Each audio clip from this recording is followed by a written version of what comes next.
안녕하세요. 기라의 사연 스토리입니다. 오늘도 저희 채널을 찾아와 주신 모든 분들께 감사의 인사드리며 오늘의 사연 지금 시작합니다. 박현우는 10살이 되던 해 집안에 처음 보는 어른이 들어왔다는 사실을 알았습니다. 아버지는 이혼 후 얼마 지나지 않아 새어머니 김미영과 함께 살게 되었고 그날부터 현우의 일상은 이전과 다른 방향으로 흘렀습니다. 현관에 김미연이 처음 들어섰던 날, 아버지는 현우를 불러 세웠습니다. 이제부터 이분이 어머니이시니 어머니라고 부르면 된다. 현우는 그 말의 의미를 전부 이해하지 못한 채 고개를 끄덕였습니다. 그날 저녁 김미연은 밥상을 차려두고 현우를 앞에 앉혔습니다. 어머니라고 불러보렴. 현우는 몇 번이나 입술을 떼었다 붙였다 한 끝에 낮은 소리로 처음 그 호칭을 입에 올렸습니다. 그 순간 아이의 시선은 밥그릇을 향해 떨어졌고 얼굴은 쉽게 들리지 않았습니다. 친어머니와 마지막으로 마주했던 날의 기억이 선명하지도 않은 시기였습니다. 김미연은 그날 이후 겉으로는 다정한 태도를 유지했습니다. 아버지도 그 모습에 안심한 표정을 자주 보였습니다. 그러나 집안에서 마주하는 풍경은 하루하루 조금씩 달라졌습니다. 식사 때마다 현우의 몫은 늘 가장 늦게 앞에 놓였습니다. 반찬의 양도 날마다 미묘하게 달랐습니다. 아버지는 생계 때문에 집에 머무는 시간이 길지 않았습니다. 그 사이 현우는 말없이 바뀌는 규칙들을 몸으로 먼저 익혔습니다. 어느 날 저녁 현우는 조심스럽게 친어머니 이야기를 꺼냈습니다. 아빠, 엄마는 요즘 어떻게 지내세요? 그 말이 나오자 김미연의 표정이 한순간 굳어졌습니다. 지금은 그런 이야기가 아이한테 좋지 않아요. 아버지는 잠시 현우를 바라보다가 더 묻지 않았습니다. 그날 이후 현우는 친어머니 이야기를 스스로 삼키기 시작했습니다. 며칠이 지나자 김미연은 전처의 흔적이 남아있는 집에서는 마음이 편하지 않다는 말을 꺼냈습니다. 그 말은 반복되었고 끝내 다른 곳으로 거처를 옮겨야 한다는 쪽으로 이야기가 흘렀습니다. 아버지는 여러 날을 고민한 끝에 이사를 받아들였습니다. 현우는 어느 날 갑자기 짐을 싸서 전혀 다른 동네로 옮기게 되었습니다. 집이 바뀌자 친어머니와 이어져 있던 마지막 연락의 흔적도 함께 끊어졌습니다. 현우는 그 이유를 충분히 알지 못한 채 새로운 생활을 받아들여야 했습니다.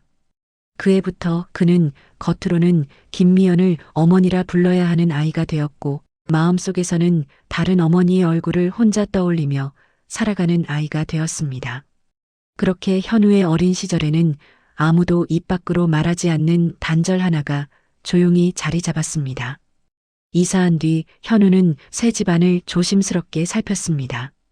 방의 위치도 창밖의 풍경도 모두 달라져 있었고 아이는 매일 밤 쉽게 잠들지 못했습니다. 김미연은 아침이 되자 현우에게 다시 어머니라는 호칭을 쓰게 했습니다. 아침 먹고 학교 가야지. 그 말에 현우는 고개를 끄덕이며 식탁 앞에 앉았습니다. 아버지는 출근 준비로 분주했고 김미연은 집안을 빠르게 정리하고 있었습니다. 얼마간의 시간이 지나자 김미연의 배가 조금씩 불러오기 시작했습니다. 어느 저녁 식탁 위에서 아버지가 조심스럽게 말을 꺼냈습니다. 이제 곧 동생이 생긴다. 현우는 숟가락을 쥔 손을 멈춘 채 아버지를 바라봤습니다. 김미연은 웃으며 덧붙였습니다. 너도 이제 형이 되는 거야. 현우는 어떻게 반응해야 할지 몰라 짧게 고개만 끄덕였습니다. 몇 달 뒤 새어머니께서 아이를 낳으셨고 딸이 태어났습니다. 집안 사람들은 아이를 서연이라 불렀습니다. 아버지는 병원에서 아이를 안고 한참 동안 시선을 떼지 못했습니다. 이렇게 작다니. 그 말에는 기쁨이 가득 담겨 있었습니다. 현우는 병실 문 앞에서 그 모습을 바라보고만 있었습니다. 김미연은 아이를 안은 채 현우에게 말했습니다. 조용히 있어야 해. 동생 잠들었잖아. 그날 이후 집안의 모든 일정은 서연을 중심으로 움직이기 시작했습니다. 서연이 울면 먼저 어른들이 움직였고 현우는 자연스럽게 뒤로 물러섰습니다. 김미연은 바쁘다는 이유로 현우에게 더 신경을 쓰지 않았습니다. 식사 자리에서도 현우의 몫은 늘 마지막이 되었습니다. 아버지는 그 변화를 깊이 느끼지 못한 채 일로 바쁜 하루를 보냈습니다. 현우는 그런 흐름 속에서 다시 한번 자신의 자리가 바뀌었다는 사실을 느꼈습니다. 말로 설명하지 않아도 알 수 있는 변화가 집안에 분명히 자리 잡고 있었습니다. 서연이 태어난 후 몇 해가 흘렀습니다. 현우는 중학교에 올라가며 집 밖에서 보내는 시간이 늘었습니다. 수업이 끝난 뒤 친구들이 학원으로 향하는 모습을 바라보는 날도 잦아졌습니다. 그동안 현우는 학원에 다닌 적이 한 번도 없었습니다. 문제집과 참고서는 늘 학교에서 나눠준 것뿐이었습니다. 어느 날 저녁 식사가 끝나갈 무렵 현우는 숟가락을 내려놓고 조심스럽게 입을 열었습니다. 저도 학원 하나 다니면 안 될까요? 아버지는 잠시 현우를 바라보며 물었습니다. 학교 공부는 따라갈 만하냐? 네, 그런데 혼자 하다 보니까 조금 어렵습니다. 그 대화를 기점으로 김미연의 시선이 현우 쪽으로 옮겨졌습니다. 김미연은 잠시 서연이 먹다 남긴 이유식을 정리하더니 짧게 말했습니다. 지금은 여유가 없어. 현우는 이유를 묻지 않았지만 김미연은 먼저 말을 덧붙였습니다. 서연이 어린이집도 보내야 하고 돌봄 비용도 계속 나가잖아. 그 말과 함께 장난감 상자와 유아 교재들이 놓인 거실 한쪽이 자연스럽게 시야에 들어왔습니다. 서연은 그 나이에 이미 어린이집을 다니고 있었고 집에는 조기학습용 교재와 교구들이 쌓여 있었습니다. 김미연은 어린이집 비용과 추가 돌봄비, 유아 교육비 이야기를 계속 꺼냈습니다. 아버지는 잠시 생각하다가 현우에게 말했습니다. 조금만 기다려보자. 그 말은 사실상 결정을 미루는 말이었습니다. 현우는 더는 아무 말도 하지 않았습니다. 그날 그의 학원 이야기는 그렇게 끝났습니다. 며칠 뒤 서연의 어린이집 상담 일정이 잡혔습니다. 김미연은 한참 동안 서연의 생활 계획표를 들여다보며 준비물을 정리했습니다. 아버지는 그 옆에서 고개를 끄덕이며 필요한 비용을 계산했습니다. 현우는 그 모습을 거실 한쪽에서 바라보다가 자신의 방으로 들어갔습니다. 책상 위에는 중학교 수학 문제집 한 권만 놓여 있었습니다. 그날 밤 현우는 혼자 문제를 풀다 말고 연필을 내려놓았습니다. 머릿속에는 방금 들었던 말들이 남아 있었습니다. 지금은 여유가 없다는 말은 결국 자신에게는 우선순위가 돌아오지 않는다는 뜻처럼 들렸습니다.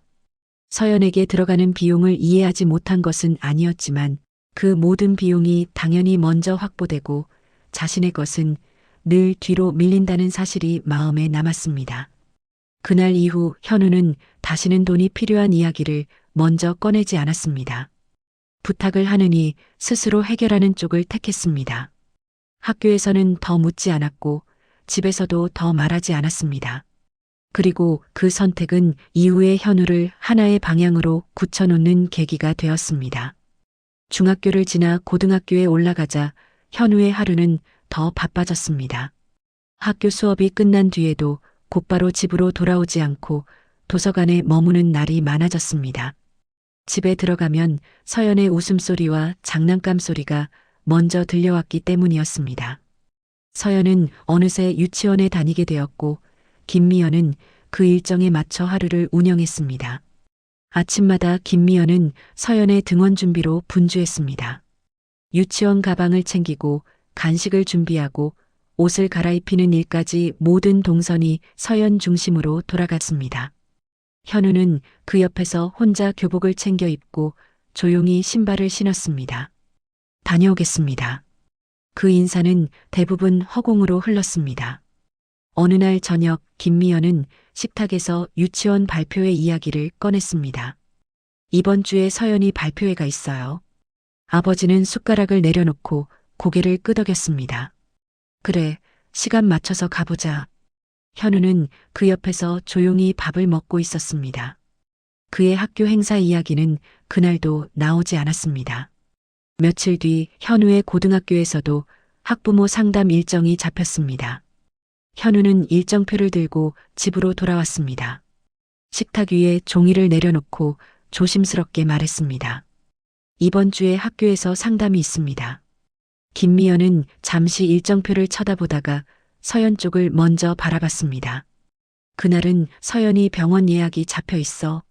아버지도 그 말을 듣고 잠시 고개를 끄덕였습니다. 다음에 다시 알아보자. 그 말로 현우의 일정은 자연스럽게 뒤로 밀렸습니다. 현우는 더 말하지 않았습니다. 그날 이후로 학교에서 나눠주는 가정통신문도 가방 속에 그대로 남는 날이 늘었습니다. 보여봐도 달라질 것이 없다는 걸 이미 알고 있었기 때문이었습니다. 서연에게는 새로운 유치원 준비물과 체육복, 학습교재가 잇따라 생겨났습니다. 김미연은 필요한 물건 목록을 하나씩 적어 내려갔고 아버지는 계산기를 두드렸습니다. 이 시기에는 다 필요한 거야. 그 말에 아버지는 별다른 이견을 내지 않았습니다.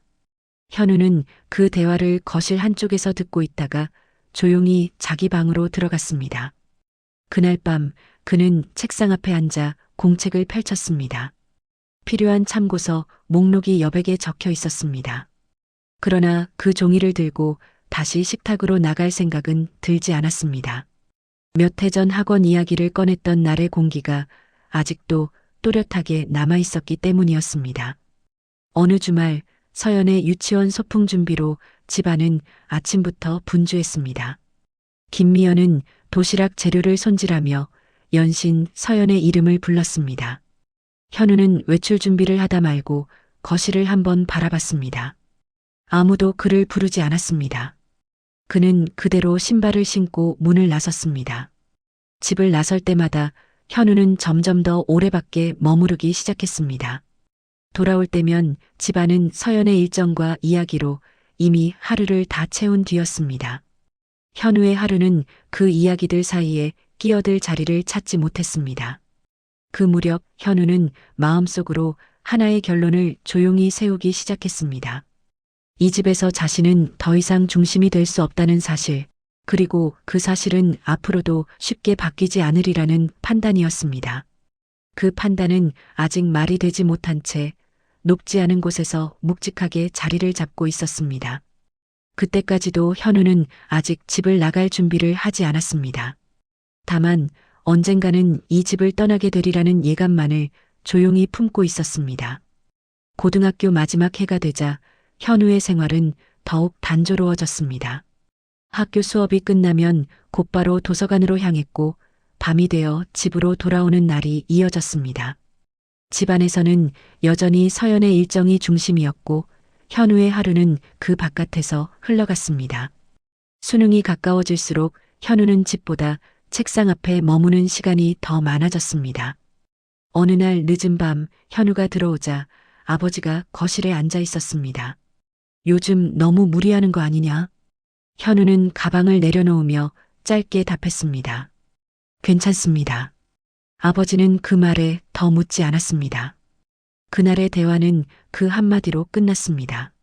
수능이 끝난 뒤 학교에서 원서 접수 일정이 공지되었습니다. 현우는 담임교사의 도움을 받아 혼자 지원 대학을 정했습니다. 집에는 그 사실을 미리 알리지 않았습니다. 며칠 뒤 합격 통지서가 현우의 이름으로 도착했습니다.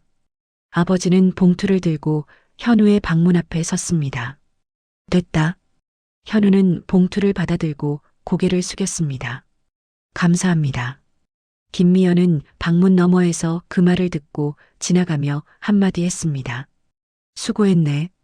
그 말은 오래 남지 않았습니다. 곧바로 서연의 유치원 일정과 준비물 이야기로 화제가 옮겨갔기 때문이었습니다. 대학 진학을 앞두고 현우는 기숙사 지원서를 혼자 작성했습니다. 등록금 안내문과 생활비 계획도 스스로 정리했습니다. 아버지는 그런 현우를 보며 짧게 말했습니다. 이제 내 인생은 내가 알아서 해야지. 현우는 고개를 끄덕였습니다. 그 말이 응원인지 거리두기인지는 더 생각하지 않았습니다. 짐을 싸던 날 김미연은 현우의 방을 한번 훑어보고 말했습니다. 짐은 많이 안 되네. 현우는 짧게 답했습니다. 필요한 것만 가져갑니다.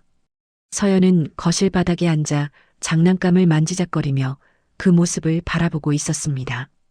아버지는 현관까지 나와 짐을 들어주었습니다. 건강만큼은 잘 챙기고 다녀라. 네. 그 대답이 집을 떠나기 전 마지막 대화였습니다.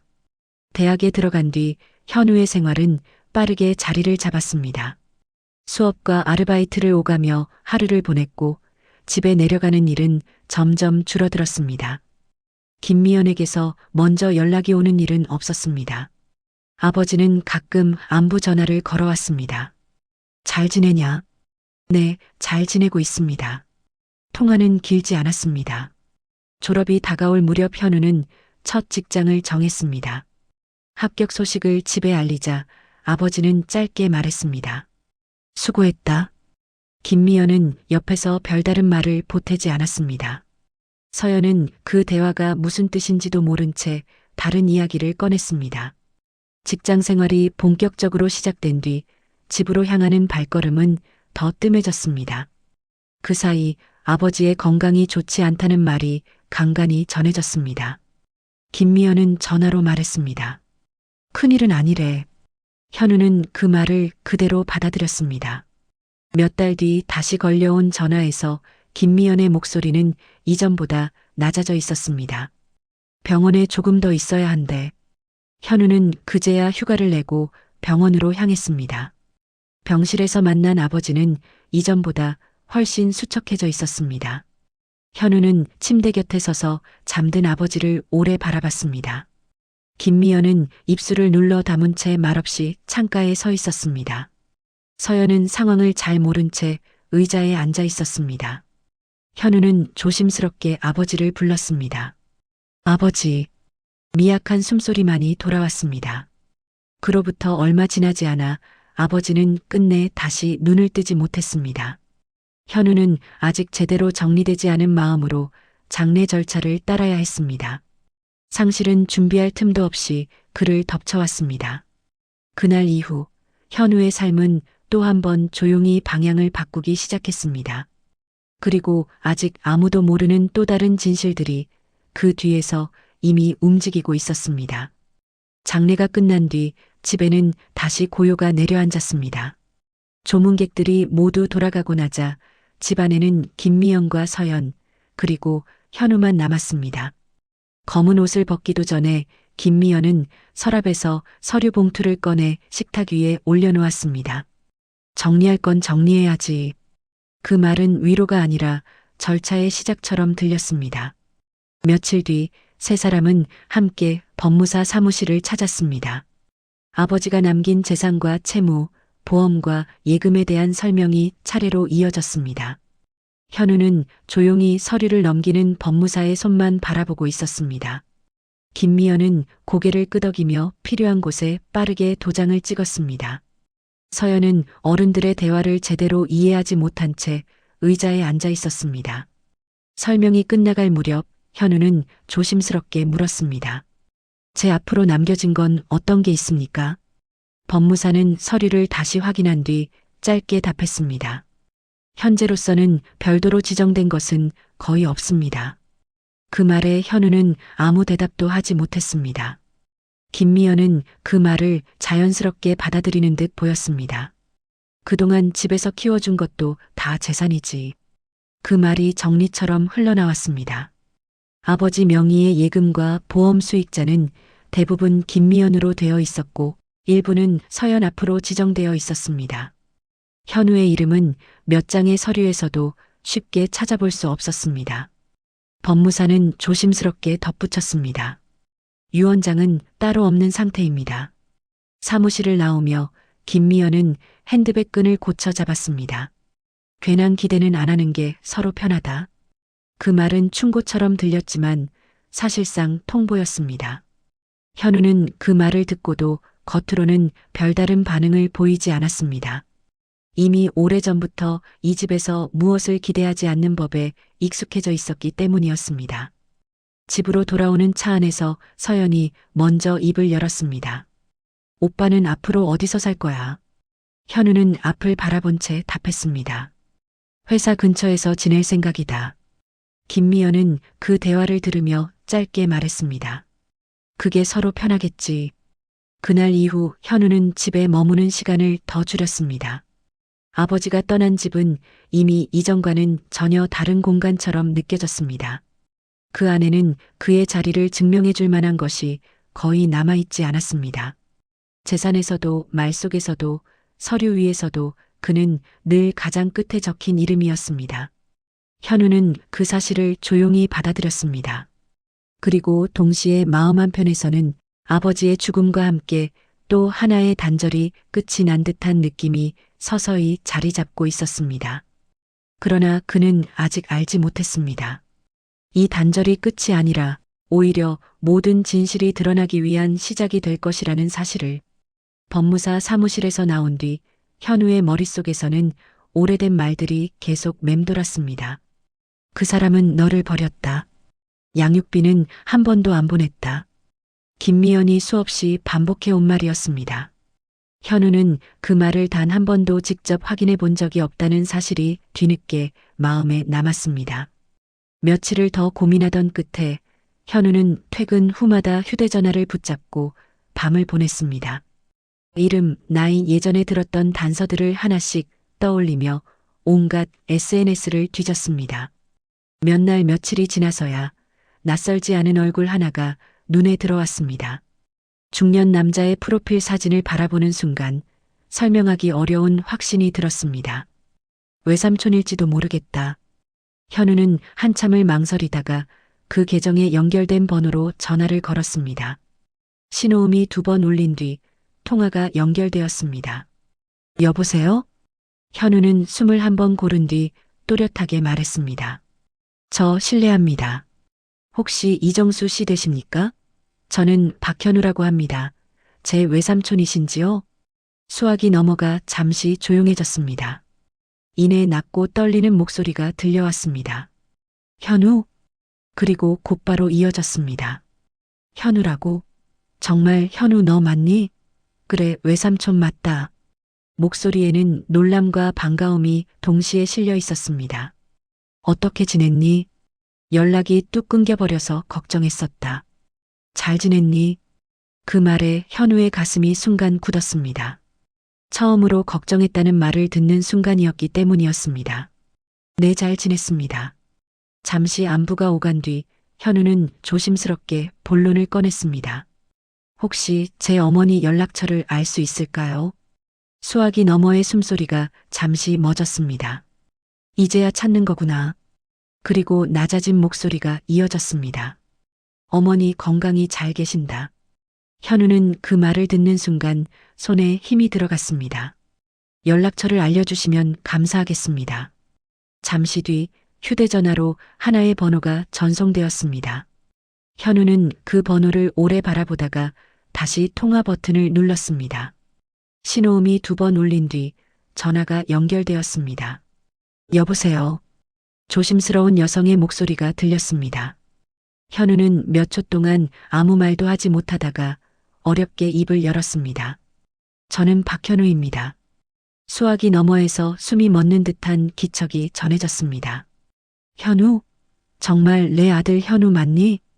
그 한마디에는 떨림이 가득 담겨 있었습니다. 네, 어머니, 저 현우입니다. 잠시 정적이 흐른 뒤 아주 작은 울음 섞인 숨이 들렸습니다. 네가 먼저 전화했구나. 네, 어머니, 이제야 제가 연락을 드리게 되었습니다. 어머니 곧 아내와 찾아뵈겠습니다. 짧지만 여운을 남긴 전화 통화를 끝내고 그날 밤 현우는 집으로 돌아와 아내 지은에게 이 모든 일을 조용히 털어놓았습니다. 외삼촌을 찾았습니다. SNS로 확인하고 제가 먼저 전화를 드렸습니다. 지은은 한동안 말을 잇지 못하다가 조용히 말했습니다. 용기 내신 거예요. 잘하셨어요. 현우는 고개를 끄덕였습니다. 그리고 그날 이후 그는 처음으로 약속 하나를 잡았습니다. 모든 진실을 아직 알지 못한 채 이제는 직접 보고 직접 듣고 직접 확인하겠다는 마음으로 어머니를 처음 만났던 날 이후 현우의 마음속에 오래 엉겨있던 것들이 거짓말처럼 사라져버렸습니다. 수십 년을 쌓아두었던 거리감과 오해는 그날 어머니의 눈을 마주한 순간부터 더 이상 마음속에 남아있지 않았습니다. 그 자리에서 현우는 아무것도 묻지 않았습니다. 과거도 이유도 책임도 꺼내지 않았습니다. 그저 잘 지내셨습니까? 라는 인사와 몸은 괜찮으십니까? 라는 안부만 오갔습니다. 이정희 역시 그 이상의 말을 꺼내지 않았습니다. 두 사람은 마치 오래 끊겼던 시간을 지금부터 새로 이어가기로 한 사람들처럼 조심스러웠습니다. 그 뒤로 몇 개월 동안 현우는 한 달에 한두 번씩 어머니 집을 찾았습니다. 짧은 식사, 차 한 잔, 그리고 일상의 이야기들. 두 사람 사이에서는 과거 대신 현재의 말들만 오갔습니다. 지은도 몇 차례 동행하며 자연스럽게 그 시간에 함께 섞였습니다. 어느 순간부터는 어머니의 집이 낯설지 않게 느껴졌고 현우는 그 공간의 소소한 질서까지 알게 되었습니다.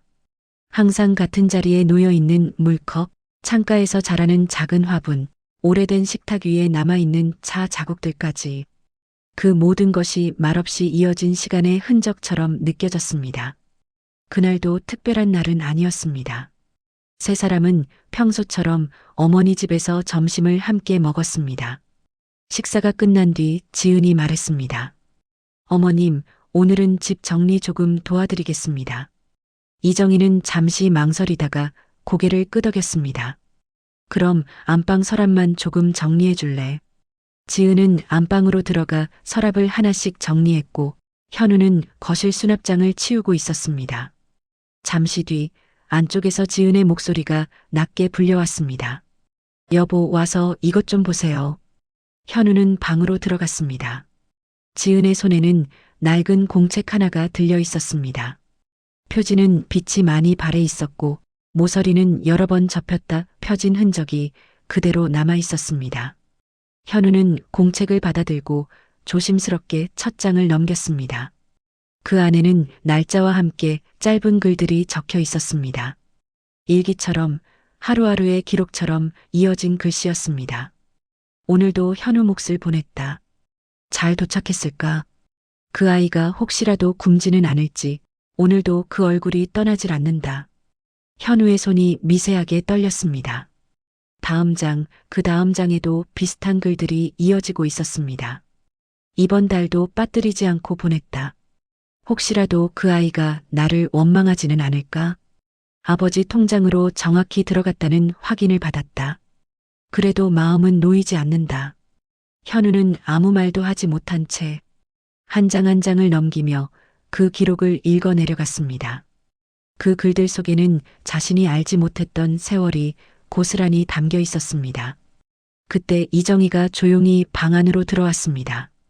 수첩을 보는 현우의 손을 보고서야 이정희는 모든 것을 알아차린 듯 그 자리에 멈춰 섰습니다. 그걸 보게 됐구나. 현우는 고개를 들지 못한 채 낮게 물었습니다. 그동안 보내고 계셨던 겁니까? 이정희는 천천히 고개를 끄덕였습니다. 한 달도 거르지 않고. 그 순간 현우의 기억 속에 쌓여있던 수많은 말들이 한꺼번에 무너졌습니다. 버렸다는 말도, 한 푼도 안 보냈다는 말도 그 수첩 앞에서는 더 이상 버틸 자리가 없었습니다. 현우는 낮게 말했습니다. 저는 전부 거짓인 줄 알고 살았습니다. 이정희는 아무 말도 하지 못한 채 고개를 숙였습니다. 지은은 두 사람 사이에 놓인 수첩을 바라보다가 조용히 현우의 곁으로 다가갔습니다. 그리고 그제야 현우는 그동안 마음속 깊은 곳에 남아있던 마지막 의문이 이 작은 공책 하나로 모두 풀리고 있음을 느꼈습니다. 그날 묻지 않고 넘어갔던 시간들은 비로소 답을 가지고 현우 앞에 돌아와 있었습니다. 어머니 집에서 돌아온 뒤 현우는 며칠 동안 김미연에게 아무 말도 하지 않았습니다. 수첩의 문장 하나하나가 머릿속에 남아 있었고 그 기록이 의미하는 바를 아직 입 밖으로 꺼낼 수는 없었습니다. 지금은 아직 때가 아니라고 판단했기 때문이었습니다. 그때 김미연에게서 먼저 연락이 왔습니다. 이번 주말에 집으로 들어와라. 현우는 짧게 되물었습니다. 무슨 일이세요? 와보면 안다. 그 말투에는 이미 결론이 들어 있었습니다. 약속한 날 현우와 지은은 함께 김미연의 집에 들어갔습니다. 거실에는 김미연과 서연이 나란히 앉아 있었습니다. 두 사람은 마치 미리 상이라도 끝낸 사람들처럼 같은 방향으로 현우 부부를 바라보고 있었습니다. 식사가 끝나자 김미연이 먼저 컵을 내려놓았습니다. 이제는 돌려 말하지 않겠다. 현우는 말없이 고개를 들었습니다. 아버지도 안 계시고 나 혼자서 이 집을 감당하는 것도 한계가 있다. 잠시 숨을 고른 뒤 김미연은 분명하게 말했습니다. 그러니까 이제부터는 현우 네가 나를 모셔야 한다. 그 말이 떨어지는 순간 지은의 표정이 굳었고 현우는 한 박자 늦게 답했습니다. 그 말씀은 갑작스럽고 당황스럽네요. 서연이 곁에서 말을 보탰습니다. 엄마 몸도 예전 같지 않고 오빠가 제일 여유 있잖아. 그 말에는 거리낌이 없었습니다. 상식적으로 생각해도 오빠가 맞는 게 맞아. 현우는 잠시 두 사람을 번갈아 바라보다가 차분하게 물었습니다. 내가 모셔야 할 근거가 뭔데? 서연아 말 좀 해볼래? 김미연은 곧바로 대답했습니다. 너를 키운 사람이 나다. 피는 안 섞였어도 너 지금까지 이 집에서 자라지 않았느냐? 그 말에 현우는 처음으로 고개를 천천히 저었습니다. 그 부분부터 사실과 다른데요, 어머니. 김미연의 눈이 가늘어졌습니다. 지금 와서 그걸 부정하겠다는 거니? 현우의 목소리는 낮았지만 또렷했습니다. 키워주셨다는 말과 제가 모셔야 할 의무는 같은 말이 아니에요. 서연이 얼굴을 찌푸리며 말했습니다. 오빠, 지금 말이 너무 매정한 거 아니야? 엄마가 이렇게까지 말하는데도 그래. 지은이 처음으로 입을 열었습니다. 매정한 이야기를 꺼내신 쪽은 어머님과 서연 아가씨입니다. 지은의 말투는 흔들리지 않았습니다. 부양은 요구가 아니라 사전에 논의되어야 할 문제입니다. 김미연은 표정을 굳힌 채 말했습니다. 지금까지는 내가 참고 있었다. 이제는 더 못 참겠다. 그 말에 현우는 시선을 내리지 않은 채 분명하게 답했습니다. 그렇다면 저도 더는 예전처럼 아무 말 없이 듣고만 있지는 않겠습니다. 현우는 조용히 자리에서 가방을 들어 테이블 옆에 내려두었습니다. 아직 아무것도 꺼내지는 않았습니다. 그러나 그 행동만으로도 이 대화의 방향이 이전과 같지 않다는 것은 충분히 전해지고 있었습니다. 지금 이 이야기는 여기까지 듣겠습니다. 현우는 의자를 천천히 밀며 자리에서 일어났습니다. 다음에 다시 이야기하도록 해요. 김미연은 그를 향해 날카롭게 말했습니다. 지금 도망가겠다는 거냐? 현우는 돌아서며 차분하게 답했습니다. 도망이 아니라 정리하고 돌아오겠습니다. 그날 김미연은 처음으로 당연히 모셔질 사람이라는 자리에서 한 발짝 밀려났고 현우는 처음으로 참기만 하던 자리에서 완전히 벗어났습니다. 며칠 뒤 현우는 김미연에게 먼저 연락했습니다. 말씀하신 일 오늘 정리하겠습니다. 김미연은 짧게 대답했습니다. 그래, 알았다. 오늘 와라. 그날 저녁 현우와 지은은 다시 김미연의 집에 들어섰습니다. 거실에는 김미연과 서연이 나란히 앉아 있었습니다. 지난번과 달리 이번에는 처음부터 공기가 무겁게 가라앉아 있었습니다. 현우는 인사만 짧게 하고 곧바로 가방을 식탁 위에 올려두었습니다. 김미연이 먼저 말했습니다. 지난번 말 아직도 그대로다. 이제는 네가 나를 책임져야 한다. 현우는 고개를 끄덕였습니다. 그래서 오늘 그 책임이라는 말부터 다시 확인하러 왔습니다. 그는 가방의 지퍼를 천천히 열고 두툼한 서류 봉투 하나를 꺼내 테이블 위에 올려두었습니다. 김미연은 그 봉투를 보며 인상을 찌푸렸습니다. 그게 뭐냐? 현우는 가장 위에 놓인 종이 한 장을 꺼내 김미연 앞에 정확히 놓았습니다. 친어머니께서 기록해둔 일기 사본입니다. 제가 태어난 이후부터 아버지께서 살아계셨을 때까지의 기록들입니다. 김미연의 눈빛이 미세하게 흔들렸습니다. 서연은 그 종이를 들여다보며 물었습니다. 이게 무슨 기록이야? 현우는 차분하게 말했습니다. 매달 단 한 번도 거르지 않고 아버지 명의 계좌로 양육비를 보냈다는 기록입니다. 그리고 이건 같은 기간의 실제 입금 내역입니다. 현우는 두 번째 종이를 꺼냈습니다. 아버지 명의 통장 입금 기록이 정리된 목록이었습니다. 날짜와 금액이 일기와 정확히 일치하고 있었습니다. 지은이 조용히 덧붙였습니다. 아버님 생존 시점까지만의 공식 내역입니다. 사망 이후에는 입금 자체가 없습니다. 서연의 얼굴이 굳었습니다. 그럼 엄마 말대로 양육비 안 보내신 게 아니었네. 김미연은 곧바로 말을 받았습니다. 그래도 그 돈은 다 같이 생활비로 쓴 거다. 가족이니까 당연한 거 아니냐. 현우는 곧바로 마지막 종이를 꺼냈습니다. 그리고 테이블 한가운데에 내려놓았습니다. 입금 다음 날마다 빠져나간 출금 내역입니다. 전부 같은 계좌로 이동했습니다. 현우는 시선을 김미연에게 고정한 채 말했습니다. 새어머니 개인 계좌였습니다. 그 말이 떨어지는 순간 서연의 손에서 들고 있던 종이가 바닥으로 떨어졌습니다. 그게 무슨 말이야? 지은이 다시 한번 냉정하게 설명했습니다. 입금된 돈은 아버님 생존 시점까지 전부 확인됩니다. 그리고 그 다음 날마다 어머님 계좌로 그대로 이체되어 있습니다. 현우 씨에게 쓰인 흔적은 단 한 번도 없습니다. 저랑 현우 씨가 은행에 가서 직접 확인했습니다. 김미연의 입술이 미세하게 떨렸습니다. 그땐 집안 사정이. 현우는 그 말을 끊었습니다. 집안 사정이라는 말로는 설명되지 않습니다. 저는 그 돈으로 학원조차 다니지 못했습니다. 그때 서연이의 학원비와 개인 지출은 모두 이 내역에 그대로 남아 있습니다. 서연은 넋이 나간 얼굴로 김미연을 바라봤습니다. 엄마 이게 다 사실이야? 김미연은 고개를 들지 못한 채 아무 말도 하지 못했습니다. 현우는 마지막으로 분명하게 말했습니다. 아버지께서 살아계셨을 때까지 친어머니는 단 한 번도 책임을 피한 적이 없었습니다. 그리고 그 책임은 제게 오기 전에 전부 다른 계좌로 빠져나갔습니다. 그는 숨을 고르고 말을 이었습니다.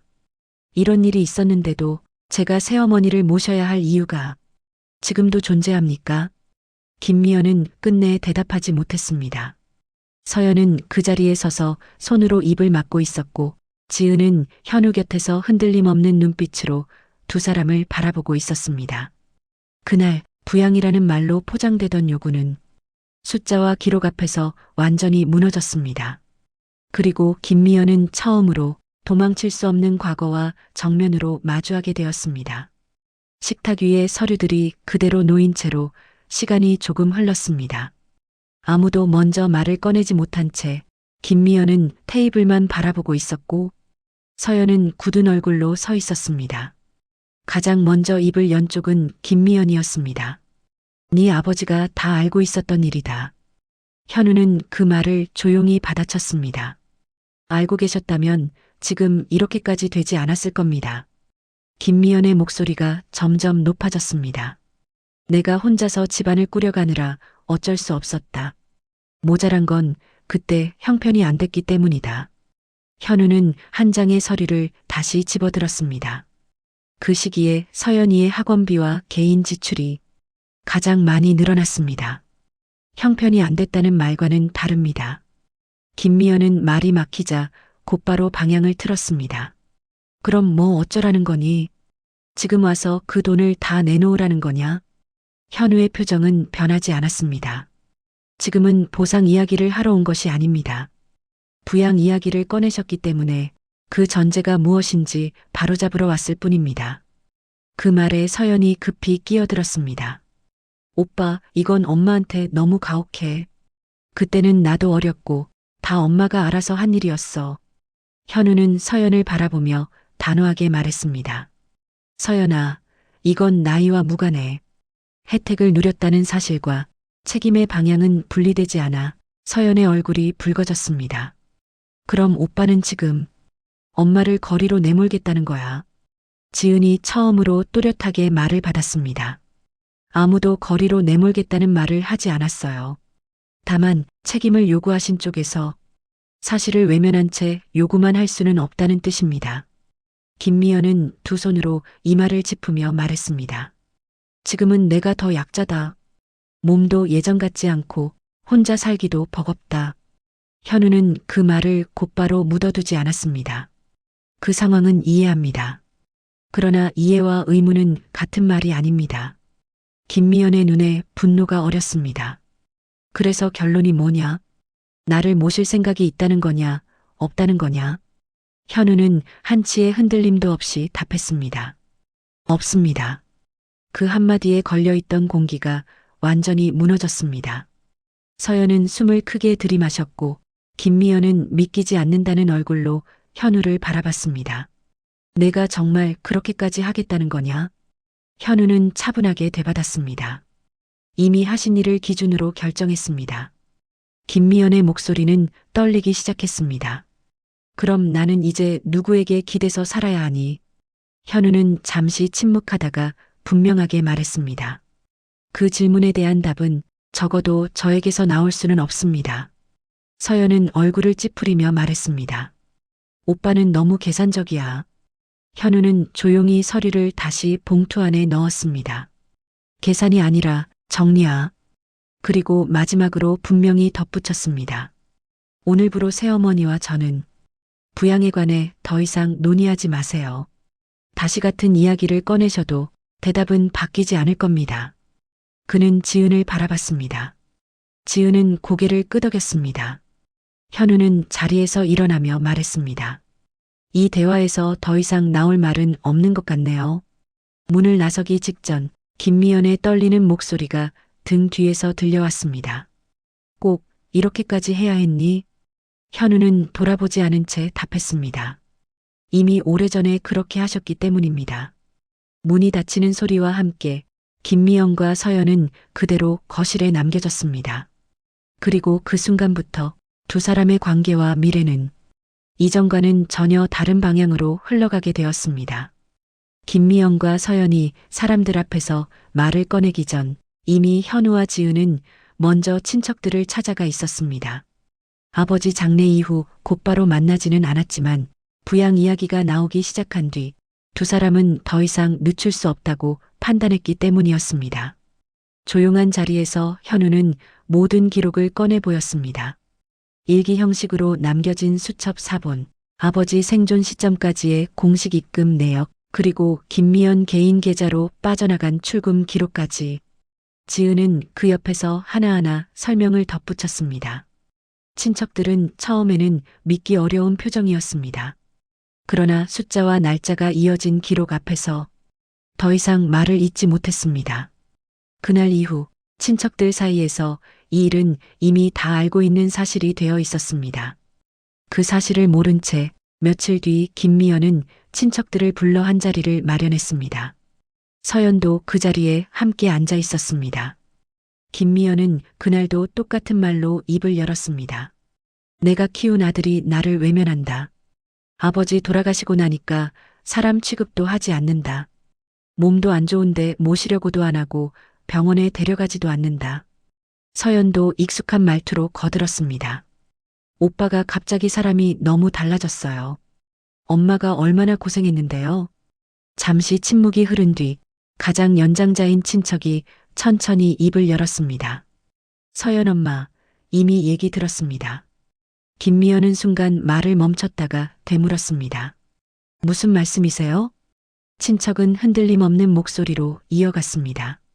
현우가 먼저 와서 그간의 일들과 서류들 그리고 기록들을 다 보여주고 갔습니다. 서연의 얼굴에서 피가 빠져나갔습니다. 기록이라니요. 다른 친척이 조용히 말을 이었습니다. 친어머니가 아버지 살아계셨을 때까지 한 달도 거르지 않고 송금한 내역, 그리고 그 돈이 다시 어디로 빠져나갔는지도 전부 확인했습니다. 김미연의 얼굴이 순식간에 굳어졌습니다. 그건 오해입니다. 그러자 또 다른 친척이 냉정하게 말을 끊었습니다.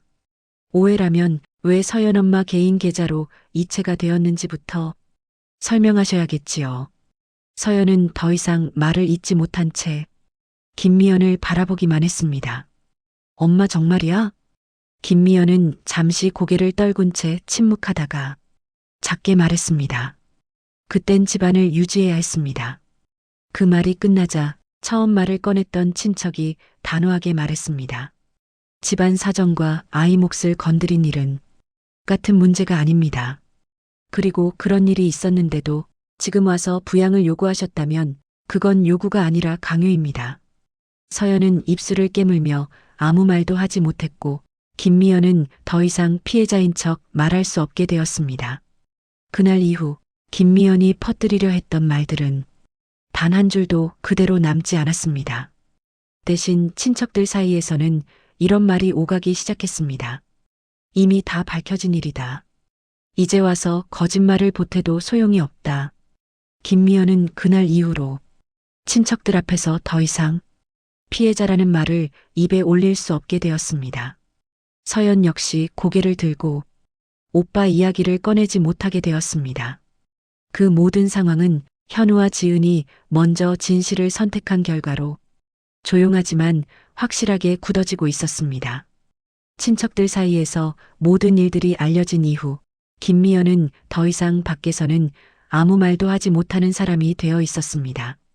전화는 줄었고 방문은 끊겼으며 한때 당연하게 기대던 관계들은 하나둘씩 등을 돌렸습니다. 그러던 어느 날 현우에게 다시 전화가 걸려왔습니다. 번호를 보는 순간 현우는 이미 그 전화가 무엇을 의미하는지 알고 있었습니다. 이번이 정말 마지막이다. 김미연의 목소리는 이전보다 훨씬 낮아져 있었습니다. 현우는 잠시 침묵하다가 짧게 답했습니다. 마지막이라는 말 이미 여러 번 들었습니다. 그래도 한 번만 더 보자. 그날 저녁 현우와 지은은 다시 그 집을 찾았습니다. 문을 열자 거실에는 김미연과 서연이 나란히 서 있었습니다. 두 사람의 표정에는 이전의 당당함도 계산도 남아있지 않았습니다. 남아있는 것은 초조함과 조급함 뿐이었습니다. 김미연이 먼저 입을 열었습니다. 친척들한테 전부 말했더라. 현우는 고개를 끄덕였습니다. 네, 숨김없이 말해야죠. 없는 사실 아니잖아요. 김미연은 입술을 떨며 말했습니다. 그래도 가족끼리 그렇게까지 할 필요는 없지 않니? 현우는 잠시 김미연을 바라본 뒤 차분하게 답했습니다. 가족이라는 말은 이미 오래전에 새어머니께서 먼저 부정하셨습니다. 서연이 다급하게 끼어들었습니다. 오빠, 이제 와서 그러면 엄마는 진짜 아무데도 갈 곳이 없어? 현우는 서연을 똑바로 바라보며 천천히 말했습니다. 서연아, 너한텐 집이 있잖아. 그리고 경제적 기반도 있고 새어머니도 역시 마찬가지고요. 김미연은 결국 울음을 터뜨렸습니다. 내가 그렇게까지 잘못했니? 그때는 정말 어쩔 수 없었어. 지금 와서라도 조금만 도와주면 안 되겠니? 지은이 조용하지만 또렷하게 말을 받았습니다. 도움과 책임은 다른 말이에요. 현우 씨 몫에 돈을 쓰신 분께 현우 씨가 다시 책임을 져야 할 이유는 없습니다. 김미연의 울음이 순간 멎었습니다. 그 말이 더 이상 반박할 수 없는 문장이라는 것을 그제서야 실감한 표정이었습니다. 현우는 한 걸음 앞으로 나와 분명하게 말했습니다. 저는 새어머니를 모시지 않을 겁니다. 이 결정은 평생 바뀌지 않을 거고요. 서연이 참다 못해 말했습니다. 그래도 오빠, 엄마는 지금. 현우는 서연의 말을 끝까지 듣지 않았습니다. 서연아, 너도 선택의 결과 안에 있어. 내가 대신 책임질 일은 아니다. 김미연의 얼굴에서 마지막 남아있던 희망이 완전히 사라졌습니다. 그제서야 그는 더 이상 붙잡을 말도 내세울 말도 없다는 것을 받아들이는 듯 보였습니다. 현우는 마지막으로 분명히 덧붙였습니다. 앞으로 다시 같은 요구를 하시거나 사실을 왜곡해 외부에 말하는 일이 반복된다면 그때는 더 이상 개인적인 선에서 끝내지 않겠습니다. 김미연의 눈이 크게 흔들렸습니다. 그 말이 단순한 말이 아니라는 사실을 누구보다 먼저 알아차린 순간이었습니다. 현우는 더 이상 머뭇거리지 않고 돌아섰습니다. 지은도 그 뒤를 따라 조용히 문을 나섰습니다. 문이 닫히는 소리와 함께 김미연은 그제서야 완전히 혼자가 되었다는 사실을 실감하고 있었고 서연은 그 자리에서 아무 말도 하지 못한 채 자신이 기댈 곳이 이미 사라졌음을 깨닫고 있었습니다. 그날 이후 김미연의 전화는 더 이상 걸려오지 않았고 서연 역시 오빠라는 호칭을 입 밖으로 꺼내지 못하게 되었습니다. 그리고 현우에게도 그날은 분명한 선 하나가 그어진 날로 남았습니다. 다시는 넘지 않을 선, 되돌아가지 않을 선이었습니다. 현우가 마지막으로 그 집 문을 닫고 나온 뒤 김미연의 하루는 눈에 띄게 무너져 내리기 시작했습니다. 더 이상 먼저 걸려오는 전화는 없었고 안부를 묻던 사람들도 하나둘 연락을 끊었습니다. 병원 예약이 있던 날 김미연은 혼자 택시를 불러 병원으로 향했습니다. 대기실 의자에 앉아 주위를 둘러보았지만 함께 와줄 사람은 아무도 없었습니다. 이전 같으면 아들 바쁘다 사정이 있다는 말로 넘겼겠지만 그날은 그런 말조차 꺼낼 수 없었습니다. 진료가 끝난 뒤 예전처럼 누군가에게 전화를 걸어 돕기를 부탁하고 싶었지만 수화기를 들었다가 다시 내려놓는 일이 반복되었습니다. 이제는 스스로 해결해야 한다는 사실이 비로소 현실처럼 다가오고 있었습니다. 집으로 돌아오는 길 관리비와 공과금 고지서들이 한꺼번에 도착해 있었습니다. 김미연은 봉투를 뜯어보며 한참 동안 계산기를 두드렸습니다. 그제서야 예전처럼 당연하게 굴리던 돈의 흐름이 이미 오래전에 끊어졌다는 사실을 다시 실감했습니다. 서연 역시 이전과 같은 생활을 유지하지 못하게 되었습니다. 오빠 이야기를 꺼냈다가 주변의 시선이 달라진 뒤부터 사람들 앞에서는 더 이상 가족 이야기를 하지 않았습니다. 친척 모임에서도 지인들과의 자리에서도 서연은 차츰 가장자리에 머무는 사람이 되어갔습니다. 예전처럼 오빠가 알아서 해줄 거야라는 말은 아무에게도 통하지 않았습니다. 서연은 처음으로 자신이 지금까지 너무 많은 것을 당연하게 기대고 살아왔다는 사실을 깨닫고 있었습니다. 반면 현우와 지은의 하루는 완전히 다른 방향으로 자리 잡고 있었습니다. 현우는 예전보다 더 안정적으로 일에 집중하고 있었고 지은 또한 자신의 일상으로 돌아가 그동안 미뤄두었던 계획들을 하나씩 다시 꺼내기 시작했습니다. 그리고 무엇보다 현우는 이제 더 이상 어디에도 기대지 못하는 사람이 아니게 되었습니다. 며칠 뒤 현우는 지은과 함께 어머니 이정희의 집을 찾았습니다. 이번 방문에는 예전과 다른 분위기가 함께 들어섰습니다. 이정희는 두 사람을 보자 조심스럽게 웃으며 차를 내왔습니다. 오늘은 얼굴이 조금 밝아 보이네. 현우는 잠시 머뭇거리다가 말했습니다. 이제 정리가 끝났습니다. 이정희는 그 말의 의미를 묻지 않았습니다. 그저 고개를 끄덕이며 조용히 말했습니다. 그럼 이제 앞으로만 보면 되는 거구나. 지은이 미소 지으며 말했습니다. 앞으로는 자주 뵙겠습니다.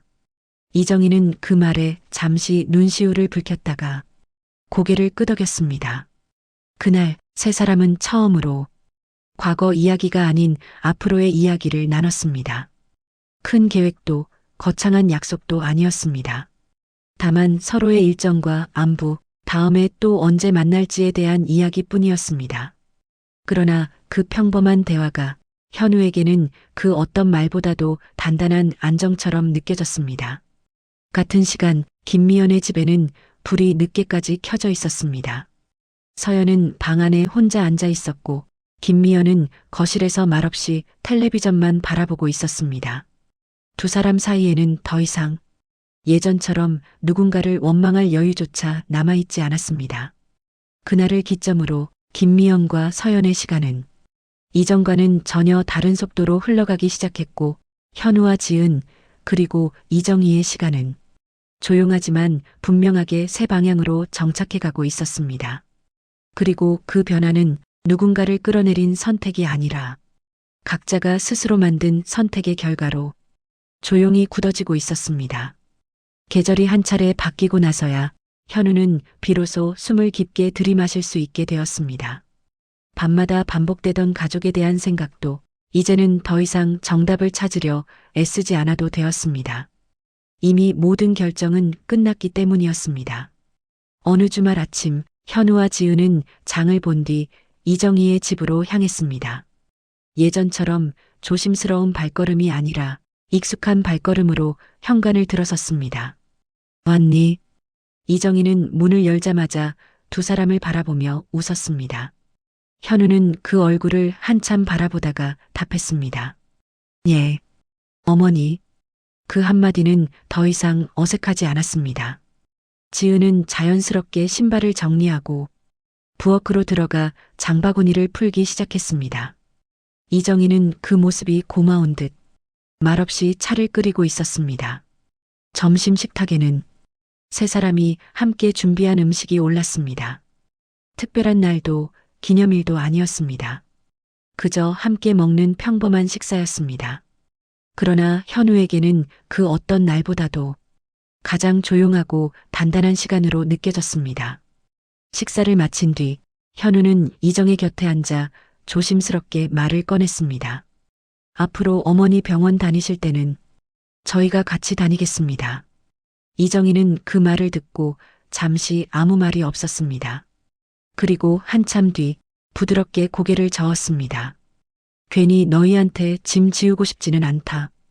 현우는 미소를 지으며 답했습니다. 짐으로 생각하지 않아요, 어머니.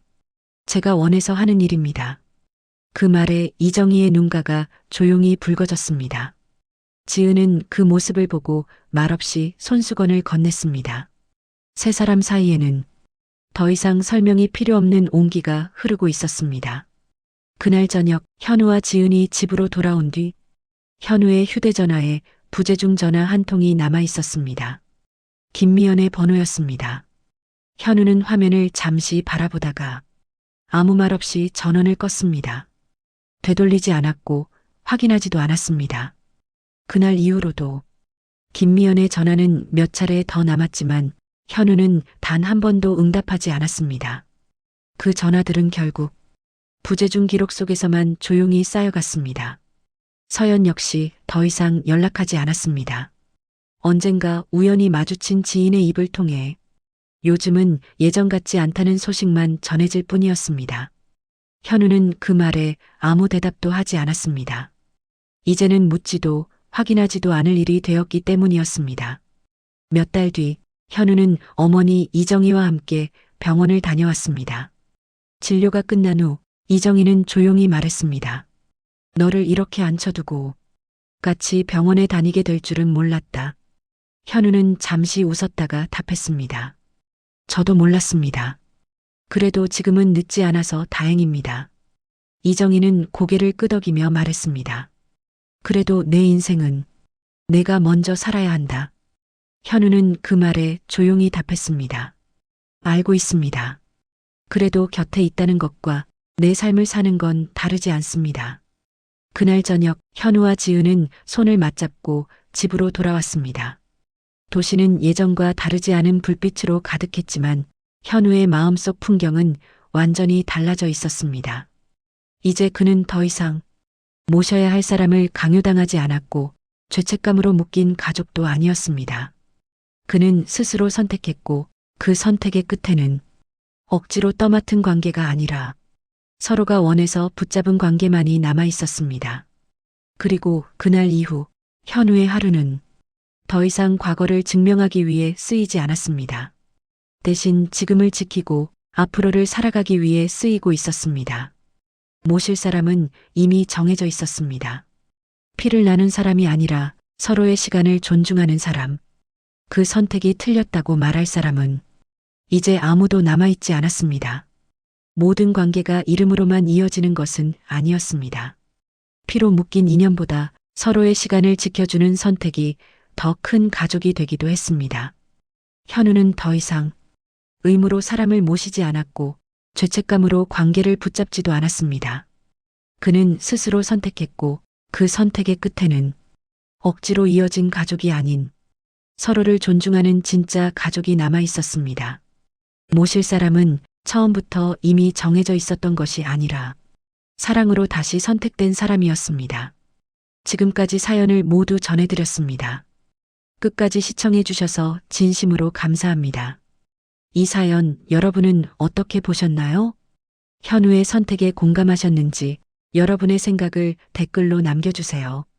여러분들의 구독과 좋아요, 알림 설정은 채널 운영에 큰 힘이 됩니다. 지금까지 함께 해주신 여러분들 감사드립니다. 지금까지 기라의 사연 스토리였습니다.